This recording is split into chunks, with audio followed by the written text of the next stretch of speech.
E quando decidimos percorrer a jornada da vida com Deus, é certo que Deus nos levará a momentos e estações que pretendem nos treinar, nos preparar, nos amadurecer, nos tratar.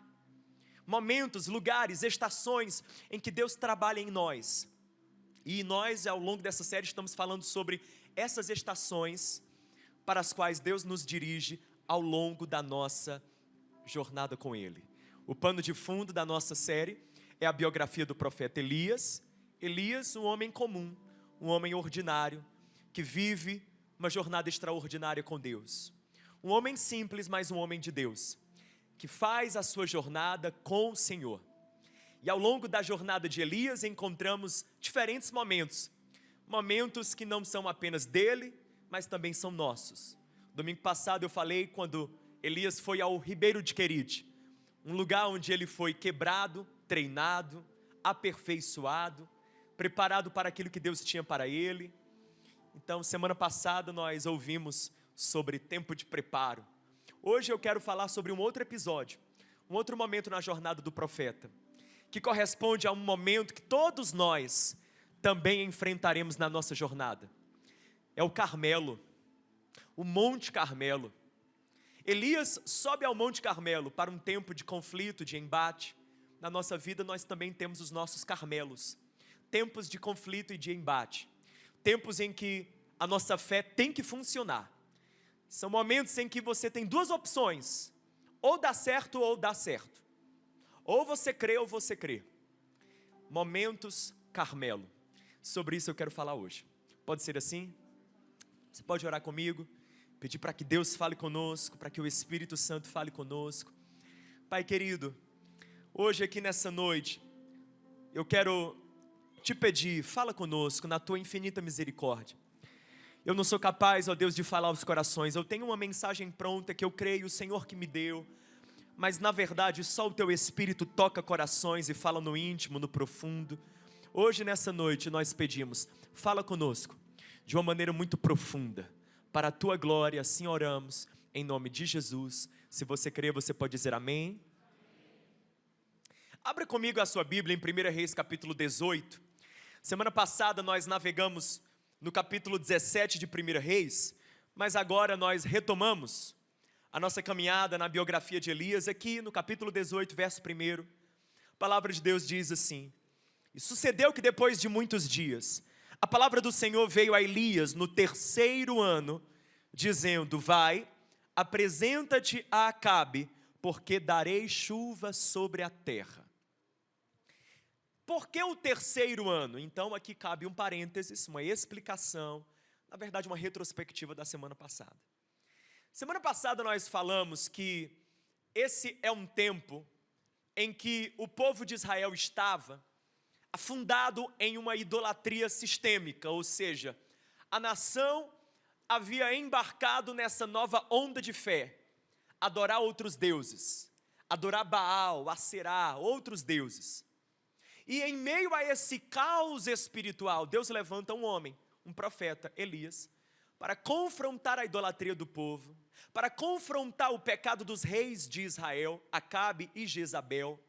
Elias, que era um homem comum, um homem que veio de uma cidade simples, a pequena Tisbe, um homem que não teve uma formação sofisticada, que não veio de uma família nobre, um homem que tinha apenas a palavra de Deus em sua boca.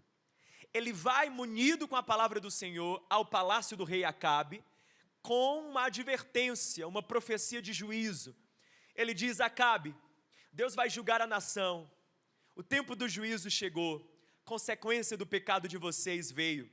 Deus cerrará os céus, não choverá sobre a terra durante os próximos anos. Ou seja, Elias profetizou uma seca. Essa seca vai arrasar com Israel, em vários aspectos, econômico, social, político, porque tudo dependia da chuva. Aqui em 1 Reis 18, o texto fala 3 anos depois, ou seja, passados 3 anos de seca. Daí você imagina qual o cenário de 1 Reis 18. Cadáveres no chão, colheita morta, o gado sem vida, pessoas mendigando. Esse é o cenário, miséria, pobreza extrema. E o Acabe, o rei, danado da vida com Elias. E Deus fala: Elias, chegou o tempo de voltar a chover. Deus dá uma promessa, é muito importante que você capte isso. O verso primeiro, ele começa com uma promessa, a promessa de: eu farei voltar a chover. Mas para isso, Elias, primeiro eu tenho uma tarefa para você. Antes que a chuva venha, há um embate, há um enfrentamento, há algo que precisa acontecer. Procura Acabe, apresenta-te ao rei Acabe. Elias então faz isso. Ele vai atrás de Acabe, ele vai e procura pelo rei. E esse reencontro, olha só, depois de 3 anos, um reencontro nada romântico, como você verá. Versículo 17 diz assim, palavra de Deus, olha como Acabe simpaticamente recebe Elias. Quando viu Elias, disse-lhe: é você mesmo, perturbador de Israel. Olha aí, esse é um bom adjetivo. Está com raiva de alguém, não quer xingar? Você diz: perturbador de Israel. Cortou você no trânsito, aí veio aquela palavra, sabe? Aquele ímpeto em você de falar: seu perturbador de Israel. Versículo 18. Não tenho perturbado Israel, Elias respondeu. Na igreja você aprende tudo, né? Mas você e a família do seu pai, disse Elias, vocês abandonaram os mandamentos do Senhor e seguiram os Baalins. O que Elias está dizendo é: ei Elias, ei Acabe, não coloque na minha conta o que é consequência do seu pecado. O povo está sofrendo seca, o povo está sofrendo fome, porque você conduziu esse povo à idolatria. É o seu erro, é o seu pecado. Acabe representa pessoas que não têm a maturidade de assumir a responsabilidade e de dizer: estou colhendo consequências de decisões minhas. Tem coisas na nossa vida que não é Deus nem o diabo. Tem barco que na nossa vida afunda porque nós colocamos dentro um Jonas que Deus disse não coloca. Por vezes é colheita de consequências daquilo que vem de decisões erradas nossas. Por isso Salomão fala em Provérbios que a insensatez do homem arruína a sua vida. Mas aí o texto continua e a Bíblia diz o seguinte: que então Elias continuou dizendo: agora convoque todo o povo de Israel para encontrar-se comigo no monte. Traga os 450 profetas de Baal, os 400 profetas de Aserá, que comem à mesa de Jezabel. E Acabe convocou então todo Israel e reuniu os profetas no monte. Ora, o que está acontecendo? Elias marcou o lugar da disputa.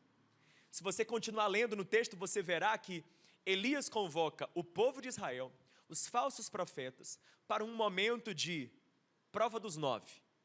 Vejamos quem é Deus de fato, o Deus de Elias ou o Deus dos profetas de Baal. Ele vai propor um desafio. Os profetas de Baal vão colocar um sacrifício sobre o altar, vão clamar e pedir para que o seu Deus responda com fogo. Se ele responder com fogo, então Baal é Deus. Agora, se eu, Elias, colocar o meu sacrifício no altar e o meu Deus responder com fogo, então o meu Deus é que é Deus de fato. Essa será a disputa ali no Monte Carmelo. Os Carmelos são ambientes de disputa.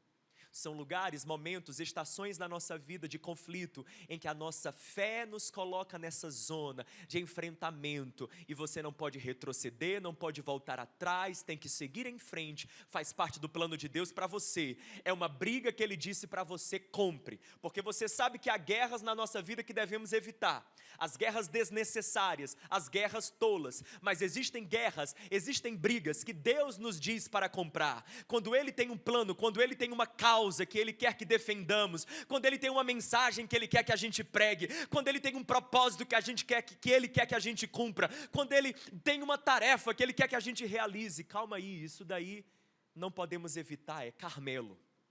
É Carmelo. E nesse ponto da nossa jornada, 3 princípios serão importantes que eu quero compartilhar com você. Primeiro, fale comigo: coragem. A coragem para ser uma voz solitária. A Bíblia fala aqui nesse texto, e esse é o cenário, que de um lado você tinha 450 profetas de Baal, faz a conta comigo, matemática, mais 400 profetas de Aserá, a soma deu quanto? 850, mais o rei Acabe, louco, ímpio, e o povo que está ali com aquela cara de nada, inconstante espiritualmente, vai para quem faz a melhor proposta. Esse é o povo, o público. Do outro lado você tem Elias, e mais quem? Mais ninguém. Ele é uma voz solitária, ele não tem outras vozes para fazer coro com ele. Elias não levou um aprendiz dele para ajudá-lo. Mestre, olha, estou aqui na retaguarda, qualquer coisa, viu? Você fala, dá um grito que eu me levanto. Ele não levou um aprendiz, ele não levou um mentor, ele não levou um amigo, ele não tem ninguém com ele, ele não tem alguém que traga uma palavra de encorajamento, alguém que traga uma palavra de ânimo, ele não tem alguém ao lado dele para dizer assim, não te intimida não, Elias, tem um monte lá do outro lado, se for por números eles já ganharam. Se for por quantidade, você já está na desvantagem, mas fica na paz, Deus é contigo. Ele não tem ninguém para falar isso, ele não tem um ombro amigo, ele não tem quem o console, quem o conforte, ele não tem quem o levante, ele não tem ninguém, porque é Elias e mais ninguém. Elias está sozinho. E aí eu digo para você, existem Carmelos que teremos que subir sozinho, sozinha. Eu gostaria de dizer para você que sempre, ao longo da sua jornada, em todas as lutas nas quais Deus te colocar, para todos os propósitos que Ele deseja que você cumpra, Ele vai colocar pessoas em torno de você, mas não, existem guerras que Ele olhará para você e dirá, ei, é sua, filho, essa luta é sua, essa batalha é sua, e não reclame porque não tem mais ninguém, porque esse Carmelo você vai subir sozinho. E por que eu prego isso? Eu prego isso porque quem sabe há pessoas aqui nessa noite que a sensação do seu coração é essa. Pastor, eu me sinto lutando sozinho. Uma luta que eu sei que Deus quer que eu lute. Travando uma batalha que eu sei que Deus que quer, porque por mim eu não travaria, mas Deus quer que eu trave. Lutando por um projeto, por um sonho, por algo que eu sei que foi Deus que colocou no meu coração. Porque se não fosse Deus, seria mais confortável não estar aí. Eu sei, não é confortável estar nos Carmelos. A gente só sobe o Carmelo porque é Deus que nos coloca lá, entende? E talvez você olhe e você diga assim, poxa, caramba, se pelo menos eu tivesse o apoio do meu pai, se pelo menos eu tivesse a ajuda da minha mãe, se pelo menos eu tivesse o apoio do meu cônjuge, se pelo menos os meus filhos me ajudassem, se pelo menos aquela minha amiga fosse uma voz encorajadora, entende? Nesses momentos a gente tende a reclamar pela falta de ajuda, pela falta de suporte. Aí vem essa história para nos lembrar que, calma aí, eu tenho que ter coragem para ser uma voz solitária às vezes na minha vida. Eu tenho que ter a coragem, a firmeza, a fibra, a certeza necessária para dizer, estou sozinho, mas estou fazendo o que Deus quer que eu faça. Se você se sente lutando, quem sabe, sozinho pela sua casa, ninguém ali serve a Deus, ou alguns até servem, mas não estão tentando levar a família, a casa, para os pés do Senhor, e você diz, eu me sinto lutando sozinha pela minha casa, orando sozinha, parece que está tudo nas minhas costas, pastor, chega, para mim já deu, estou cansado, estou lutando, estou travando essa guerra, sozinho, talvez você diz assim, olha, eu tenho um plano, um projeto que Deus pôs no meu coração, e eu me sinto sozinho em meio a isso, lutando sozinho, porque lutar já é difícil, mas lutar sozinho, está no Carmelo sem mais ninguém, é ainda mais difícil. Mas aí vem a palavra de Deus para nós, escute isso, boa notícia. Nos Carmelos em que Deus nos coloca, nós estamos sozinhos, apenas aparentemente. Nós estamos sozinhos, apenas do ponto de vista natural e humano. Porque do ponto de vista espiritual, na verdade estamos em maioria, porque você mais Deus é sempre igual à maioria. E eu quero que você cheque isso comigo em um outro texto bíblico. 2 Reis capítulo 6, eu amo quando a Bíblia ilustra a Bíblia. E 2 Reis capítulo 6 é isso. É uma história que ilustra esse princípio. A Bíblia fala assim, esse episódio é com o profeta Eliseu. Eliseu é o sucessor de Elias, Eliseu e o seu servo. Ele em 2 Reis capítulo 6, ele se coloca nessa posição de mostrar para o seu servo que na verdade eles não estavam sozinhos. Capítulo 6, versículos número 15. O servo do homem de Deus levantou-se bem cedo pela manhã E quando saía, viu que uma tropa com cavalos e carros de guerra havia cercado a cidade. Ou seja, o homem viu que a cidade estava sitiada.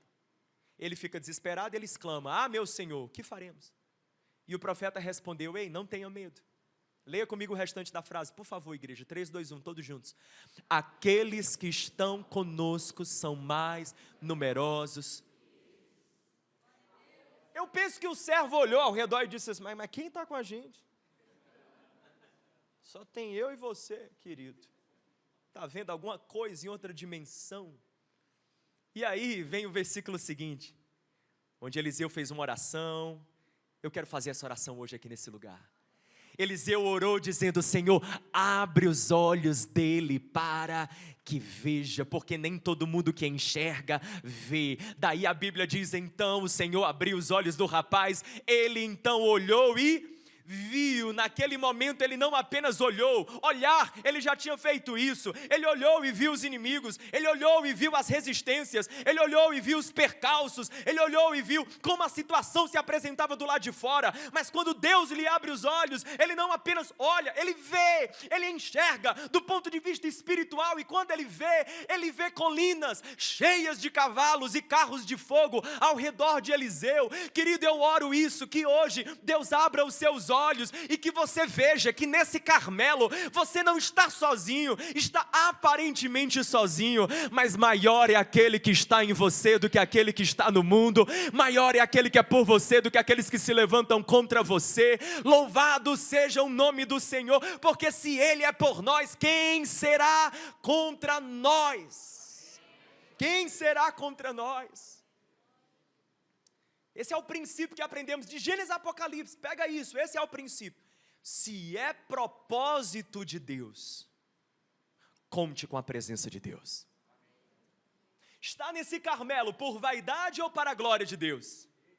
Está nesse Carmelo porque você que está querendo comprar essa briga, ou Deus que te colocou aí? Deus te deu esse chamado, Deus te deu essa tarefa, Deus pôs isso em suas mãos, Deus fez o seu coração arder para então fazer isso acontecer? Para lutar pela sua casa, para lutar pelos seus, para lutar por essa pessoa. Então saiba de uma coisa: se é propósito de Deus, pode contar com a presença de Deus. Ele será contigo, por ti, Ele irá diante de ti, Ele colocará a mão dele sobre ti, Ele te cercará, Ele te livrará. E se o Senhor é a minha luz e a minha salvação, eu não preciso temer, ainda que uma guerra estoure contra mim, meu coração não temerá. É o que diz o Salmo 27. Coragem para ser uma voz solitária. Coragem para ser uma voz que fala uma mensagem que não é a maioria que está falando. Coragem. Segundo princípio aqui no Carmelo.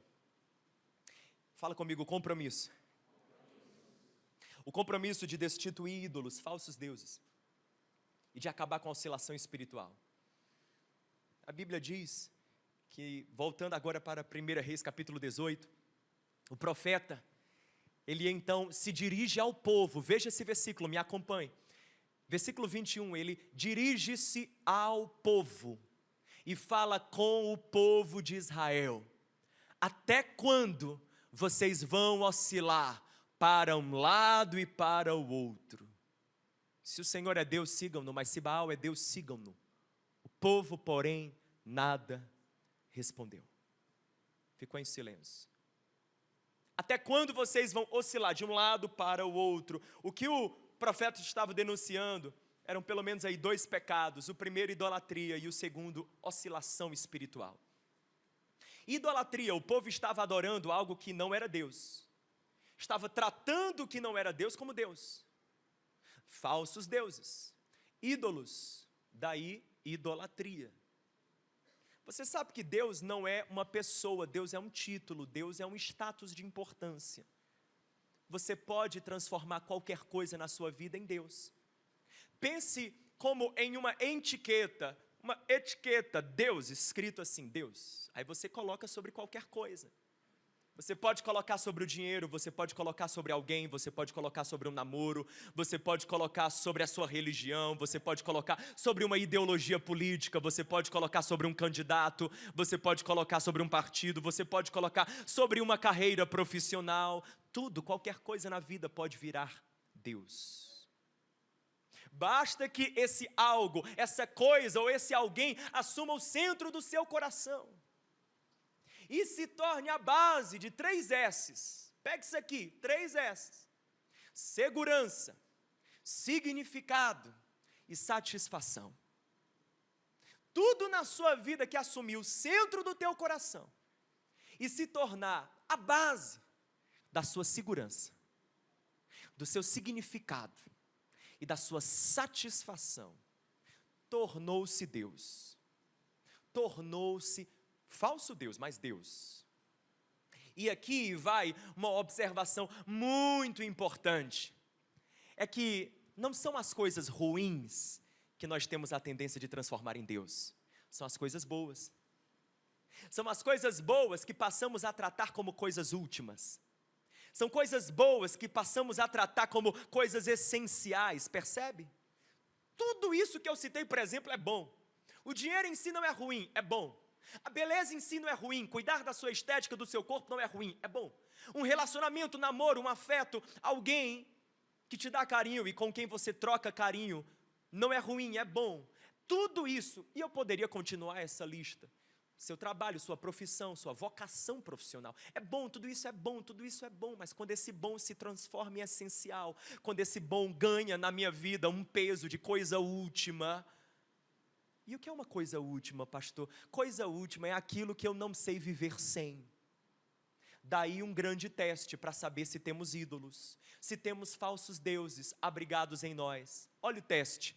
O que é que na sua vida, se você perdesse, juntamente com essa coisa aí, você perderia o seu chão? Se você se eu perdesse isso, perderia o chão, então é Deus. Esse é o teste. Pastor, você está falando que diante das perdas eu não posso assim demonstrar sentimento? Claro que não. Diante das perdas é natural ficarmos tristes, porque tristeza é coisa de ser humano. Agora, tristeza é dor que é consolável, tem consolo para a tristeza.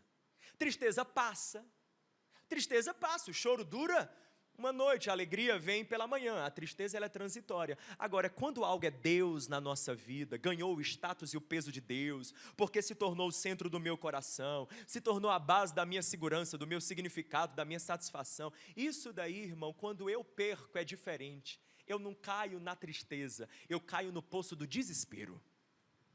E desespero é uma dor para a qual não tem consolo. É tão inconsolável que tem pessoas que resolvem tirar a própria vida. Ninguém tira a própria vida porque não quer viver mais, não. Ninguém tira a própria vida porque quer a morte, não.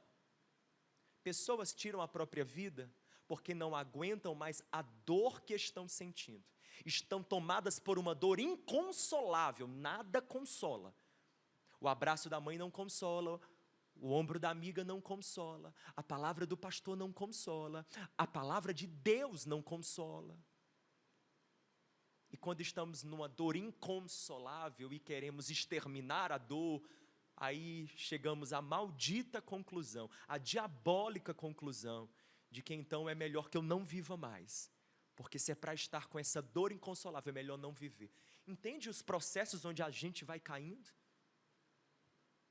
E diante daquele povo, Elias estava dizendo, ei, não pensem que vocês podem servir a Deus e aos falsos deuses. Porque aqui o problema não era apenas idolatria, não era apenas eles terem um novo Deus ou uma nova fé. Não, o problema é até quando vocês vão oscilar.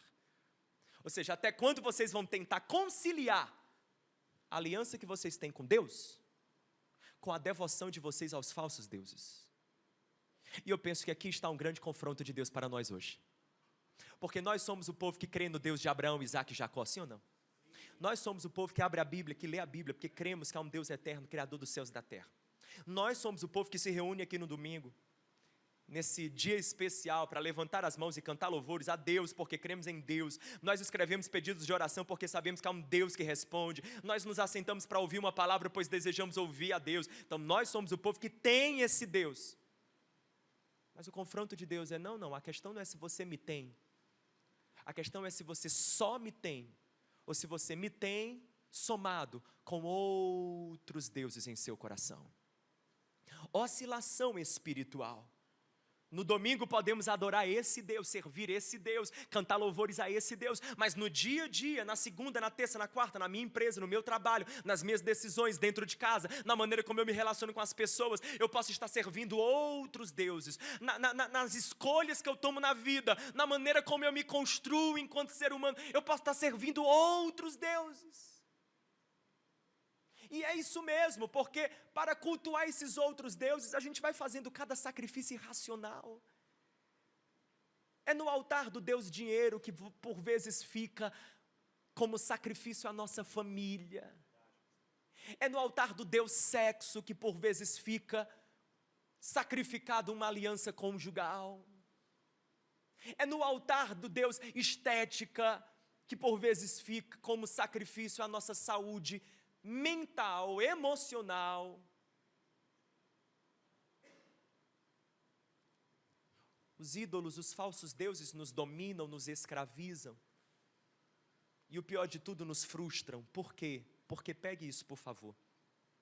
Porque os falsos deuses prometem aquilo que apenas o verdadeiro Deus pode prover. Eles prometem essa segurança, esse significado e essa satisfação, mas somente o verdadeiro Deus pode prover isso. Então não caiamos no engano dos falsos deuses. Deus hoje nos chama a um autoexame, a uma investigação no nosso coração. Será que o trono do nosso coração está dividido? Tem Deus mais alguma outra coisa? Irmão, por favor, preste bem atenção. A Bíblia fala de 3 tipos de coração: o coração endurecido, o coração quebrantado e o coração dividido. O coração endurecido, Hebreus capítulo 3, é o coração que ouve a voz do Senhor e resiste a essa voz. O coração quebrantado, Salmo 51, é aquele que Deus não despreza, é o coração que atrai o olhar do Senhor, porque é o coração humilde, é o coração que se dobra à vontade de Deus, que se sujeita a voz e a direção do Espírito Santo. Mas aqui no meio está o coração dividido. Esse é perigoso. É o coração que às vezes é quebrantado, outras vezes ele é endurecido. O coração dividido às vezes diz: seja feita a tua vontade, Senhor. Outras vezes diz: não, que seja feita a minha vontade, Senhor. É a síndrome de Laodiceia em Apocalipse capítulo 3. Estou a ponto de vomitar-te, Laodiceia, porque tu não és nem fria, endurecido, nem quente, quebrantado. És morna, coração dividido.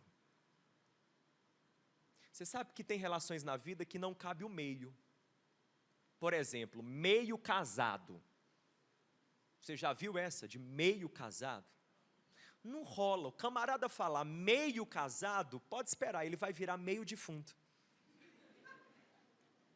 Não tem essa de meio casado. É uma relação que existe entrega total, não é? Então não tem meio seguidor de Jesus, meio discípula de Jesus. Não dá certo. Coração meio de Deus, não dá certo.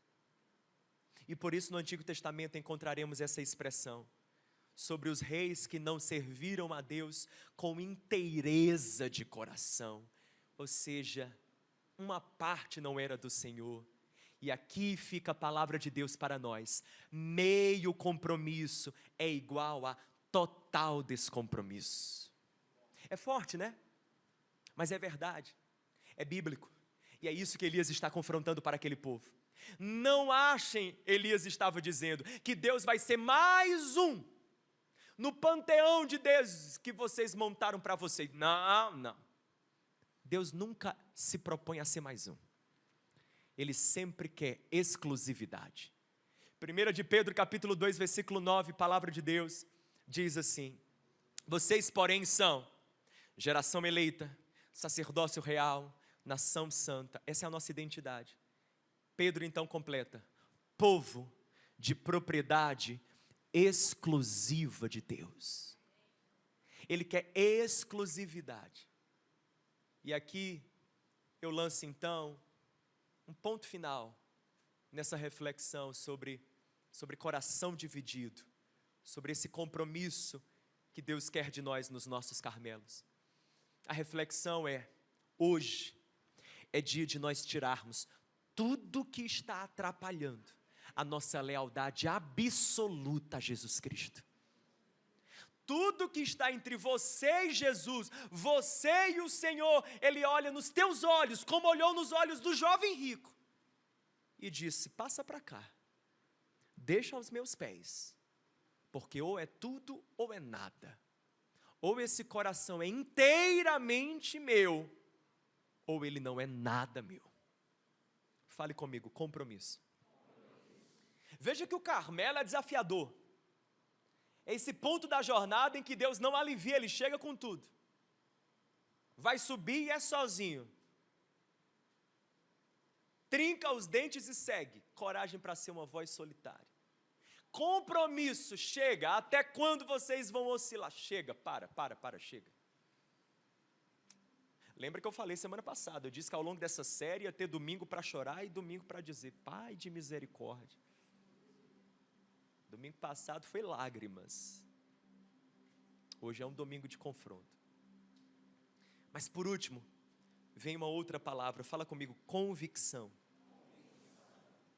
A Bíblia diz, e aqui o texto vai se desenrolar nessa direção, 1 Reis 18, que os profetas de Baal têm a sua chance de colocar o seu sacrifício sobre o altar e clamar ao seu Deus. Eles oram da manhã até o meio-dia. Baal não responde. Elias zomba dos profetas de Baal. Elias então coloca o seu sacrifício e faz uma curtíssima oração. Versículo 36 e 37, olha a oração de Elias. Ele diz: ei Senhor, Tu és o Deus de Abraão, de Isaque e de Jacó. Que hoje fique conhecido que Tu és Deus em Israel, e que eu sou o Teu servo, e que eu fiz todas estas coisas por ordem Tua.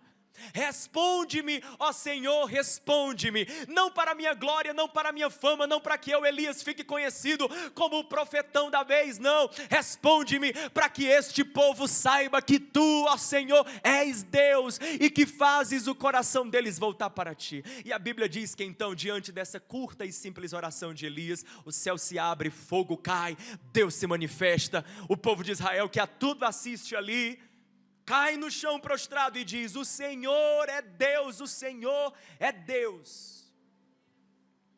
E Elias então fala: então, vamos pegar esses profetinhas falsos, esses profetas de Baal. Ele desce com o povo ao ribeiro de Quizon e orienta o povo a matar esses profetas falsos.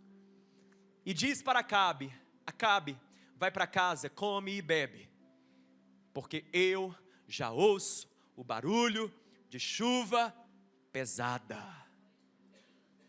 Eu já ouço o barulho de chuva pesada. Foi o que Elias disse para Acabe. Agora eu te pergunto: como é que Elias estava ouvindo o barulho de chuva pesada, se ainda estava tudo seco? Se ainda não tinha caído uma gota de água? Como é que ele já ouvia barulho de chuva pesada, se não tinha nem céu escuro? Como? Provavelmente Elias não ouviu com esses ouvidos, Elias ouviu com esse ouvido. Convicção, fale comigo: convicção, para crer nas promessas de Deus. Quando você enfrentar os seus Carmelos, você vai ter que ter convicção. Parar de ouvir o barulho das circunstâncias e ouvir o barulho das promessas do Pai. Parar de escutar o som da situação e começar a se conectar e a sintonizar com a frequência de Deus, com a frequência do trono da graça, com a frequência da palavra de Deus. Está tudo seco, nada mudou, aparentemente a situação é a mesma, mas eu já ouço barulho de chuva pesada. Vai chover na minha casa, vai chover na minha vida, vai chover na minha igreja, vai chover no meu ministério, vai chover naqueles que eu amo, vai chover no meu coração, vai chover, eu já ouço. Contra todas as provisões e contra todas as previsões, eu já ouço o barulho de chuva pesada. Diz a Bíblia assim, continua o texto, falando assim: então Elias subiu novamente para o Carmelo. Subiu para onde? Para o Carmelo, onde o fogo tinha caído, onde Deus tinha se manifestado. Ele sobe, versículo de número 42, e quando ele sobe para o alto do Carmelo, dobrou-se até o chão e pôs o que? O rosto entre os... Ele foi orar. Por que Elias vai orar? Deus não tinha feito uma promessa? Se Deus prometeu, ele vai Se Deus prometeu, ele vai cumprir. Para que Elias ora, se Deus tinha prometido? Se Deus diz, vai chover, para que a pessoa ainda vai orar? Pai, faz chover. Qual é o sentido disso? Porque se Deus falou, ele precisa de ajuda para cumprir o que ele falou. Elias não ora para ajudar Deus a cumprir sua promessa. Elias ora para que ele ganhasse convicção de que Deus faria aquilo que disse que faria. Escute uma coisa, quando você está debaixo de uma palavra de Deus, quando você tem uma promessa de Deus, o lugar certo para você viver é no ambiente da oração. Deus falou algo para você, Deus colocou um plano em tua vida, Deus liberou uma palavra sobre você, pois sabe qual é o lugar em que você deve estar plantado? É na oração, em oração, porque quando você está na oração, Deus lembra o teu coração, filho, calma aí, eu tardo, mas a minha palavra não cai por terra. É em oração que a fé é renovada, que a convicção cresce. Ele está aqui no Carmelo, orando, convicção para crer nas promessas de Deus, e quando ele está orando, eu acho interessante a posição, ele coloca o rosto entre os joelhos. Se o rosto está entre os joelhos, então eu não consigo fazer por sinal, eu não tenho essa flexibilidade. Se eu conseguisse colocar meu rosto entre os joelhos, os meus ouvidos ficariam cobertos pelos meus joelhos. Se o rosto está entre os joelhos, os ouvidos estão cobertos pelos joelhos. Há momentos em nossa vida, quando estamos debaixo de uma palavra de Deus, que os nossos ouvidos precisam estar cobertos pelos nossos joelhos, porque as vozes que vão chegar até nós, é a voz do negativismo, é a voz da incredulidade, é a voz do não vai dar certo, é a voz do ei, esquece isso, é a voz daquele que não consegue ver o que você vê, que não consegue entender o que você entende, é a voz que não teve o encontro que você teve. Você está entendendo, querido? As vozes que chegam em todos os lugares possíveis, nos mais improváveis. Aí Deus fala assim, ei, calma aí, aprende a proteger os teus ouvidos com os teus joelhos, porque se os teus ouvidos estão guardados com os teus joelhos, o teu coração está guardado em fé. Ele ora, ele clama, e ele diz então para o seu servo, vai olhar na direção do mar, para ver se tem sinal de chuva. Aí o servo vai, é assim que o texto diz, ele vai, ele olha, ele averigua, e o versículo de número 42, 43, 44, vai dizer que o servo volta, dizendo, olha, não tem chuva, e aí o Elias olha e diz assim, vai de novo, diz a Bíblia, 7 vezes Elias mandou, volte para ver. O rapaz chegava e dizia, não tem sinal de chuva. Elias, volta. O rapaz chegava, não tem sinal de chuva. Elias, volta. O rapaz chegava, volta. Volte para ver, volte para ver, volte para ver, volte para ver, volte para ver, volte para ver, 7 vezes volte para ver. Eu acho interessante isso daqui, porque aquilo que Deus fala e aquilo que Deus promete não se cumpre da noite para o dia, é um processo, requer de nós perseverança. Escuta isso, querido, a perseverança é importante porque ela amadurece a nossa fé. Se tudo na tua vida fosse assim, em um estalar de dedos, você não amadureceria. A perseverança é a escola na qual Deus te ensina a confiar, Deus te ensina a esperar, Deus te ensina a depender, Deus te ensina que Ele é tudo, Deus te ensina a descansar, é na perseverança. Graças a Deus que Deus nos coloca na sala de espera, porque quando Deus nos coloca na sala de espera, é Ele esticando a nossa fé e dizendo, cresce meu querido, cresce. 7 vezes ele disse, volte para ver, volte para ver, volte para ver, volte para ver. Eu digo a você nessa noite, em o nome de Jesus, volte a crer, volte a orar, volte a buscar, volte para ver. Enquanto as luzes se apagam e o louvor retorna, eu quero encerrar com isso. O rapaz volta, finalmente ele volta, com uma boa notícia, mas uma pequena notícia. Ele diz assim: olha, estava olhando, e eu vi uma nuvem tão pequena quanto a mão de um homem está se levantando do mar. Elias diz assim: vai dizer a Acabe então, que prepara o carro dele, antes que a chuva o impeça. Chuva para impedir carro, é chuva forte. Elias, você está dizendo que vai chover forte? Sim, mas a nuvem que eu vi é do tamanho da mão de um homem. Eu sei, é pequena, mas eu não olho para a nuvem, eu olho através da nuvem. A nuvem é pequena, mas é apenas um sinal, é uma profecia daquilo que Deus fará. É uma pequena nuvem, mas ela carrega uma grande chuva. É um pequeno começo, mas que anuncia um grande final. É uma pequena porta, é uma pequena chance, é uma pequena oportunidade. É algo pequeno, mas que anuncia algo grande. Escuta isso, por favor.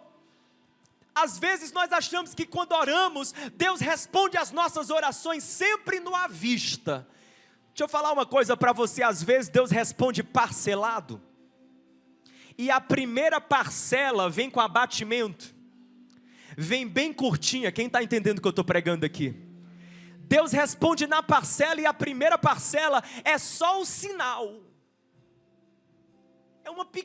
Foi um pequeno encontro, foi um pequeno negócio, uma pequena chance, uma pequena oportunidade, pois você para de desprezar as nuvens pequenas que aparecem no teu horizonte, porque quem sabe é esse pequeno começo que está anunciando um grande final, é esse pequeno começo que está escondendo uma chuva pesada. Olha com os olhos da fé, meu irmão, tenha convicção, fala comigo, convicção, tenha convicção para crer nas promessas de Deus. Quando você estiver no seu Carmelo, olha para aquela nuvem e diz: é pequena, mas é o prenúncio do grande que Deus fará. Quantas vezes eu olhei para a igreja, olha, eu vou ser sincero para você, para essa igreja, eu vim debaixo de uma palavra de Deus, eu olhei para a igreja, eu dizia: meu Deus,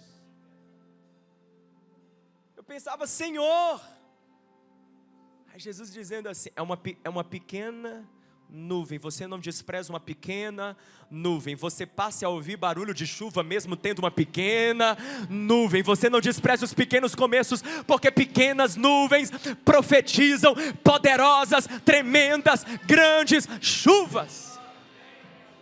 Você pode ficar de pé no seu lugar?